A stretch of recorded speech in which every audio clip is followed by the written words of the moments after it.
we're going to go ahead and do the upper body resistance training handout. I'll go ahead and demonstrate, just like the lower body handout, each individual exercise on their own. I recommend that you do this workout every other day. Resistance training is generally recommended 2 to 3 times per week. So say you do this upper body handout on a Tuesday, and then maybe you do your lower body handout on a Thursday. That should be adequate at this time, supplemented with all of your cardiovascular exercise on the days that you're not strength training. Always perform adequate warm-up before these resistance training sessions. That dynamic warm-up handout that I provided is certainly adequate, but if you're going to go out and do a 5 to 10 minute short walk around the block before you do this workout, that's certainly adequate as well. You do need some equipment here. I recommend hand weights and a resistance band, whether it be a flat TheraBand or a tube that has handles on the ends. If you don't have this equipment, that's totally fine. You can use your own body weight, or you can get creative.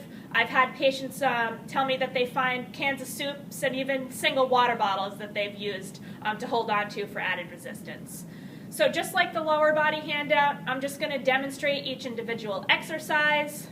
I recommend 2 to 3 sets of 10 to 15 repetitions on each side. If you only have one hand weight, that's certainly going to be easier than performing the exercise with both sides. So that's your call. You can modify and perform all of these exercises seated. It's of course going to be more challenging if you're standing up.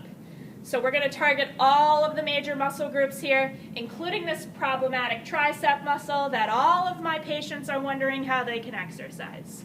So again, if you only have one hand weight at home, that's absolutely fine. I will demonstrate these exercises with both arms working, with the exception of the first one, because we definitely only do this one on one side. It's called a one-arm row or a lawnmower pull. You can have a stable surface nearby. You can step 1 foot forward, place the same hand on that stable surface. You want to make sure that your spine or your back is completely straight and flat. All right, so you're going to stick out your chest. You're going to reach your weight forward, and then as you exhale on the effort, you're going to pull that weight towards your rib. Again, much like you're starting your lawnmower. Reaching forward, exhaling to pull, squeezing that shoulder blade at the top. Inhale to reach, exhale to pull. Inhale to reach, exhale to pull. Notice that only my arm is moving. I'm not dropping my shoulder, and I'm not turning my body up towards the ceiling. We're not supposed to engage additional muscle groups. We're only focusing on the lat here, pulling that weight to your rib without allowing the rest of your body to work. Again, you want to perform this on both sides. The other leg would then move forward with the same hand supporting your body weight. Chest is out, back is flat, and you're exhaling to pull that weight to your rib, pinching that shoulder at the top. Okay? It's much, much, much more difficult to perform this exercise unassisted. You can lean forward, setting your back flat with your chest out, reaching both of your weights forward, and then pulling the hands back into your ribs in a bent over row. Of course, like all of these exercises, we can sit down and modify. You come to the edge of your chair, you lean forward, place the elbow right on the inside of your knee, and then reach the other hand forward, performing your row. You may just need to bring your knees nice and wide so that you can create some space for this hand to move and perform that row. We're going to go ahead and move on to a shoulder press.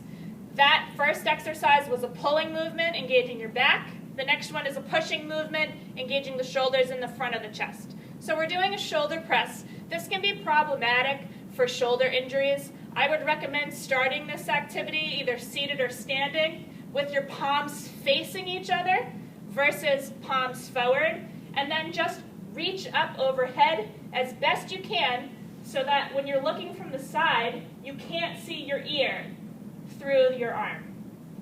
If you're only out here and you don't have the flexibility to get your hands back, do not use resistance with this exercise and just work the flexibility or range of motion until you can get your arms back. This will just make sure that your shoulder stays healthy and we don't have any injury when pressing overhead. Really important to breathe here as well. Inhaling, and then exhaling to reach up. Inhale down, exhale up. We can certainly progress to grab either one or both weights again. If you have any history of shoulder discomfort, I recommend keeping your palm facing you and your thumb towards you, pushing up overhead. You can do one arm at a time, making sure, again, never to dump your shoulders to one side.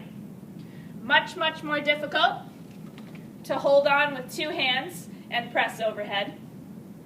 We can even do this fancy half kneeling posture where you get down on a knee and you do the same shoulder press.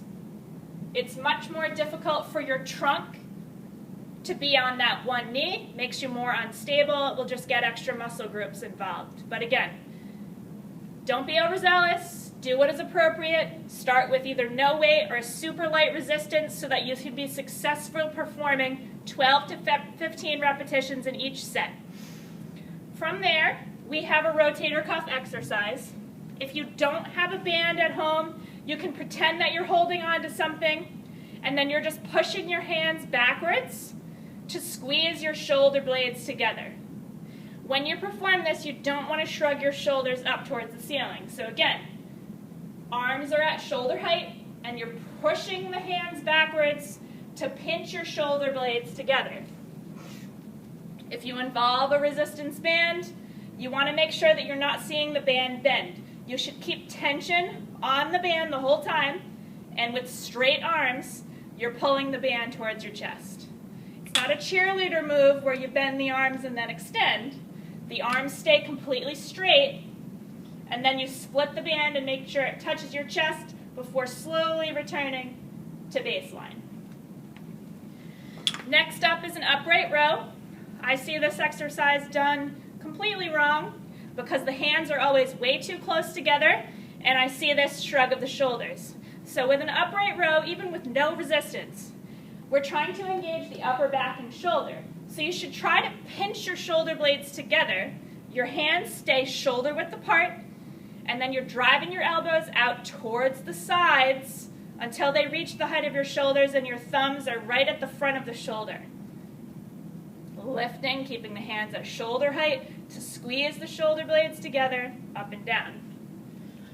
With your weights, the edge of your dumbbell will sit in the groove of the shoulder at the top of the exercise. Again, without shrugging. Elbows move out to the sides and slightly backwards to pinch your shoulder blades together so that you're feeling this in the upper back and shoulders. Front raise is simple. You raise the hands to the front, up to the height of your shoulders. You can sit down here. You can perform this with no weight, light hand weights, or hand weights up to 10 pounds as appropriate. Thumbs up to the ceiling and palms in for any history of shoulder issue. Could be a little bit easier. Exhaling on the effort to lift. Inhaling to lower. Again, you don't have to lift any higher than shoulder height. Palms down is just fine as well, but focusing on rolling the shoulders down and back and holding them down throughout the exercise. Then we'll move forward onto bicep curls. Okay, it's important that your elbows stay glued into your sides and that you're not swinging your body like some of the people that you might see in the gym. Okay, stand tall, pull your belly button in towards your spine. Glue your elbows into your ribs and just isolate your biceps so that we're not involving any other part of the body. Exhale to pull. Inhale to lower slowly. Exhale up. Inhale down. Exhale up. Inhale down. Very good. Again, no weight, light weights. You can do one arm at a time or both at the same time. Then we'll move on to the outside of the shoulder. Just like in a front raise, we're only lifting the hands up to the height of your shoulders, but now we're taking the weights out to the side. You want to keep the elbows slightly bent, just a little bit relaxed. They should never be locked out. Raise to the shoulder height on the outside and back down. Exhale to lift. Inhale to lower. Exhale up. Inhale down. You might want to go a little bit lighter with that lateral raise. If you have shoulder pain of any kind that is particularly sharp, just omit this exercise from your list completely, or focus on just using your own body weight. You may want to keep your thumbs up to the ceiling if you're performing this as a body weight exercise. Not to worry if one arm is kind of falling behind, just do the very best you can. And lastly, the finale, the tricep kickback. You can perform this one seated in a chair or standing. If you're standing, you're going to just stand up, always with a slight bend in your knees, leaning forward just slightly with your chest out. Your elbows are starting with a 90-degree bend. All right? This upper part of your arm should never swing up against your body. It's glued in, elbow touches your rib, and then you're just pushing the weights behind you to extend at your arm. Kicking back as you exhale. Inhale to return. Exhale, kick back. Inhale to return. Again, this arm stays glued into your side. It should not leave your rib. And you're just pushing your arm straight enough to feel that tricep muscle squeeze. That concludes the upper body handout. Again, you can do each exercise individually with rest periods in between, or you can perform everything as a list. Go back to the top, repeat it through again. Eventually, you might progress to add a third set. This program is going to take you anywhere from 10 to 20 minutes, depending on how many repetitions, how much rest you need in between exercises, and how many sets you're doing of each individual exercise. I hope you enjoy it. Make sure to cool down and stretch before you end your program, and stay well hydrated.